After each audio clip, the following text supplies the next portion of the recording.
In the era of cold weapons, the bow and arrow is undoubtedly one of the most powerful weapons. As a skilled archer, both the speed and power of the bow are indispensable. An archer's rapid firing can inflict significant damage on the enemy in a short time, while powerful shots can penetrate heavy armor. The stealth of the bow and arrow also allows for silent and invisible kills. Robin, born into a noble family, met Marion, a horse thief, by chance.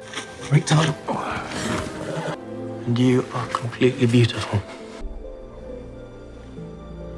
They fell in love at first sight. However, their lives were disrupted by a conscription notice. Robin enlisted and fought with the Crusaders for 4 years. He demonstrated exceptional skills as an archer on the battlefield, but danger was ever present. During a siege, the distant high towers provided intense firepower, forcing soldiers to take cover. Gatsball! Clayton, you up for a run? Yeah. You ready? Yeah. Okay, let's go. Go!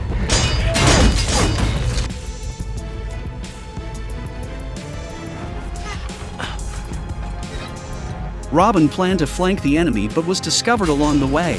Facing overwhelming firepower, he could only hide and wait for the right moment.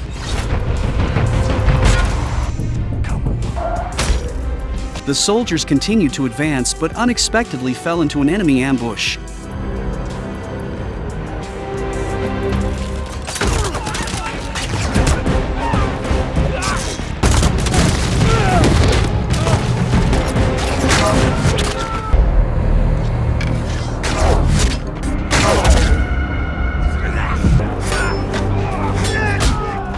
The captain reprimanded the soldiers and ordered them to fire a signal arrow. The catapults outside the city began a fierce assault, causing chaos as soldiers inside scattered for cover. Robin found an opportunity to retreat but was ambushed by the enemy. After a fierce battle, Robin was ultimately subdued. As the enemy was about to deliver a fatal blow, Gisborne arrived just in time, severing the enemy's arm and saving Robin. Back at the camp, as a prisoner of war was about to be executed, John suddenly rushed in, visibly agitated. Looking at this child, Robin couldn't bear it and wanted to help.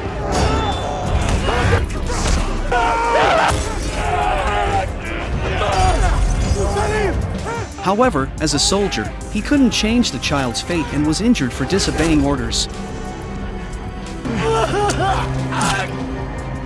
The wounded Robin was sent on a ship back to England, and John also secretly hid on the ship. Upon returning to his estate, Robin found it in ruins, his property seized, and Marion nowhere to be found. After finding Tuck, Robin learned that he had been declared dead and that Marion had been exiled to a mining camp outside the city. Hearing this, Robin immediately headed to the camp and spotted Marion from afar, but his smile quickly faded when he realized Marion had a new boyfriend. Heartbroken, Robin turned away. At that moment, John found Robin. Grateful for Robin's attempt to save his son, John decided to join forces with him to overthrow the rulers. Though disheartened, Robin agreed to John's proposal. To overthrow the cruel rulers, they needed to become stronger. John was going to teach Robin archery, but Robin was originally an archer and was not interested in archery. However, the subsequent training forced him to rethink John's proposal. Robin was astonished to see John easily dodge his arrows. Again! Come on, England! Too slow!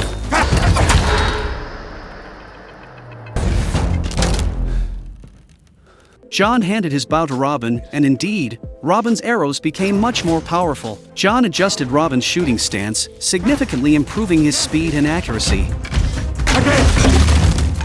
Robin began to train diligently under John's guidance, practicing archery and engaging in physical training every day.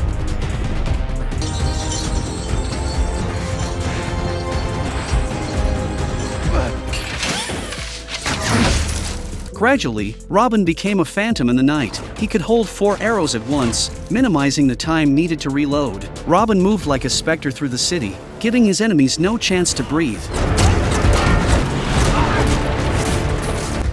In mere seconds, all the guards fell to his arrows, allowing him to successfully acquire 2 bags of gold coins. The next day, the sheriff, under the guise of the church, pressured everyone to donate money. They all donated a gold coin, but Robin donated a whole bag. His goal was to get close to the top leaders and find out where the military funds really went. At that moment, Marion approached Robin. Robin was somewhat happy when he saw Marion, but he could not forgive Marion for falling in love with someone else. That night, the donations were sent to the church's treasury. Suddenly, the door was kicked open, and Robin used his weapon to extinguish the candles on the table, quickly taking the gold coins and leaving. Afterward, Robin roamed the city, dispensing justice in his own way. He continually robbed the rich to give to the poor, gradually becoming a hero in the eyes of the people.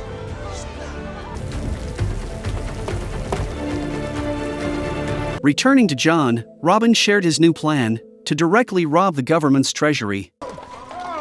John pretended to be drunk to distract the escorting soldiers.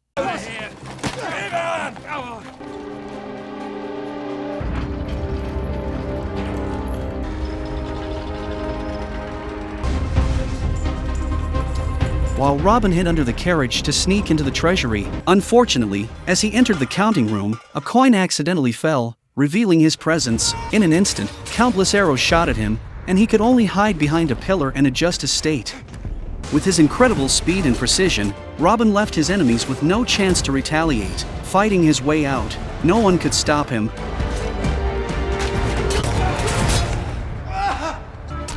However, in a moment of distraction, he was hit in the leg by an arrow, forcing him to endure the pain and continue fighting.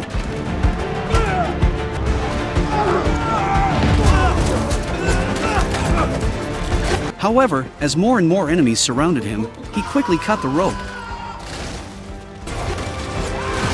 broke through the window and jumped onto John's carriage. John immediately ignited the oil on the ground, blocking the pursuing cavalry, allowing them to escape.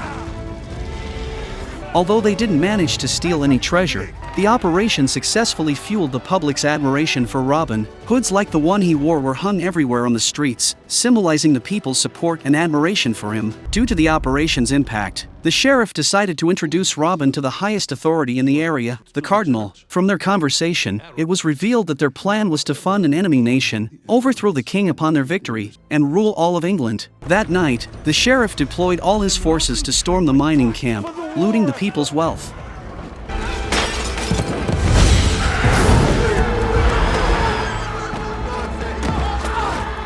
Marion, furious, attacked Commander Gisborne but was captured and stuffed into a wooden crate. At that moment, Robin and John arrived just in time to rescue her. They drove the carriage out of the mining camp, with a large number of cavalry in hot pursuit.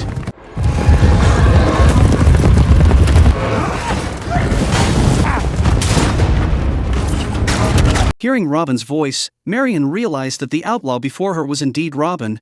At this time, Gisborne also caught up in his carriage.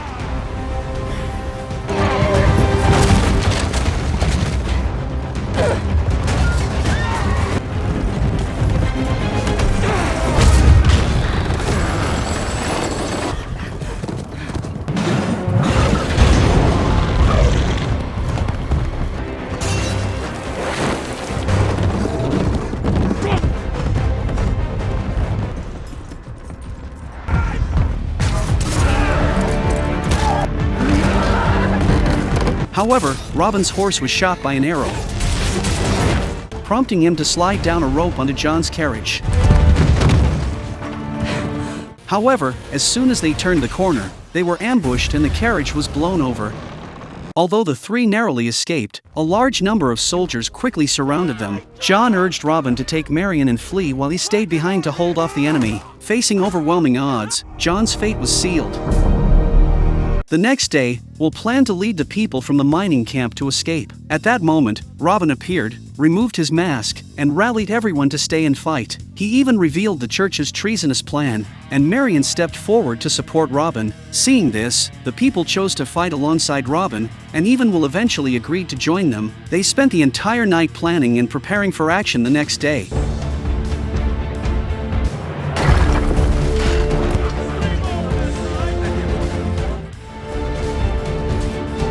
The following day, as the sheriff was traveling, a large cross fell, blocking the carriage's path.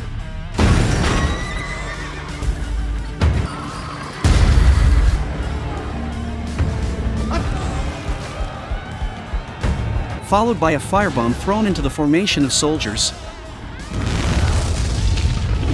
the people surged forward, engaging the soldiers in chaotic combat.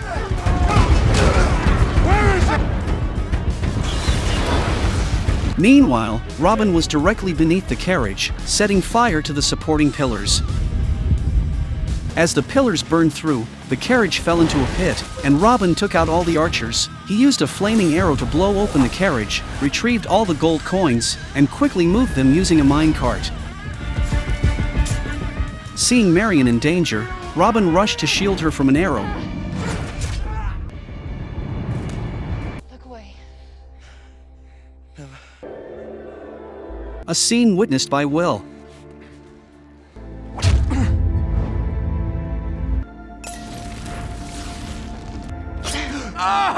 At that moment, Gisborne jumped into the pit to attack Robin.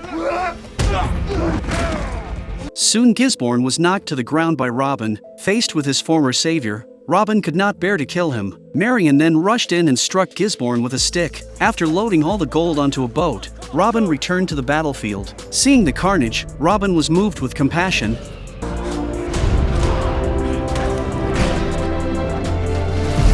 He stepped forward to reveal his identity, hoping to end the conflict.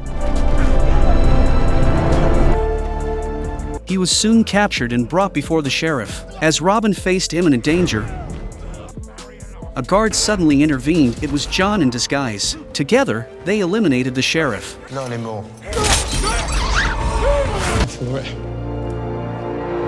With everything settled, Robin and John retreated to the forest to regroup with the others. He and Marion also reconciled because of this battle.